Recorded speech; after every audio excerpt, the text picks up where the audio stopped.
Hard to do. You mentioned Medicare Part D, and there's been a big difference in this rollout and that rollout. And one of those things is that when that law went into effect, it was a brainchild of President Bush. But after there were problems, Democrats made some efforts to help him fix the problems. When there were troubles, they came in and legislatively tried to fix them. That hasn't been the case with the Republicans in the Congress right now. Their focus has been on repealing, dismantling, defunding. Norm Ornstein, a longtime commentator and a contributing editor for National Journal, he described it as unprecedented, contemptible sabotage. And so I guess the question is there a point I think at which... that's a little harsh, don't you? Look, well, the question is there going to be a point, you think, where Republicans will... Not a fan of the policy. Fix the law rather than try to replace it? Not a fan of the policy, but I recognize, and when I talk to my constituent services people back in the district, when people call, we have to answer their questions.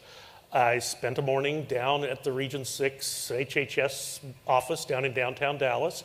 We had not received any communication, so this was a meeting set up at my request, so my constituent service folks could at least hear from the people downtown what was expected of our office, what was going to be available to our office. We had been included in no conference calls. In fact, there were no conference calls with the congressional offices in North Texas. I can't speak to other parts of the country, but not in North Texas. There were stakeholder conference calls that included a large number of people, but different from Part D, there was no, let's get all the congressional offices together and talk about what's going to happen next. They were polite to me down in Dallas that morning, but they really didn't answer much in the way of any questions because at that point, and this was, I guess, the end of August, they said, we don't have plan information, we don't have rate information, we're expecting that September 15th, but then it was not forthcoming. And even today, it's been very, very difficult for the Texas exchange to get information on the plans available and the cost.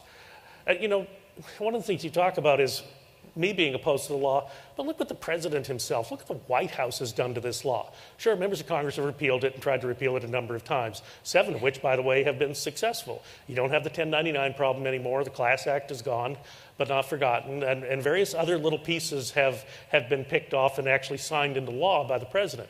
But what about some of the big stuff that's happened? I mean, Rosa DeLauro sat up here and said, oh, great, pre-existing conditions. You cannot sign up in the federal pre-existing condition program today because they are closed to new applications, have been since February 1st of this year. That program basically worked for not quite 2 years. So what is someone with a pre-existing condition to do today? We had such an individual in our committee last April. She said, I got a bad diagnosis in October.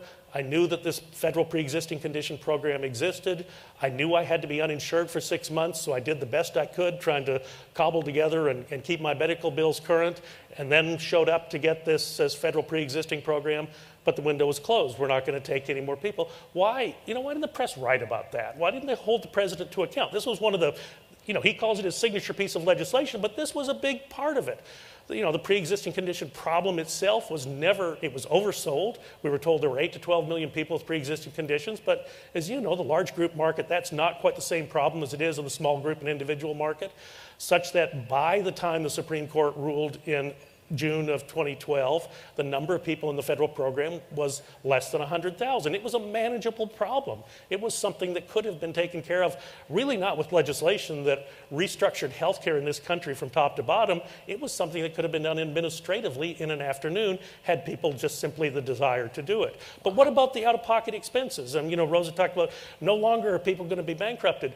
Have you any idea that the out-of-pocket expense limit was suspended for a year? So people who are in my state who are going to buy a bronze plan, whatever it costs, the 60% actuarial value, are still going to have a significant out-of-pocket outlay. This is one of the complaints you get. I bought this insurance policy. It's costing me a ton every month, but I really did get sick and I had to go to the emergency room.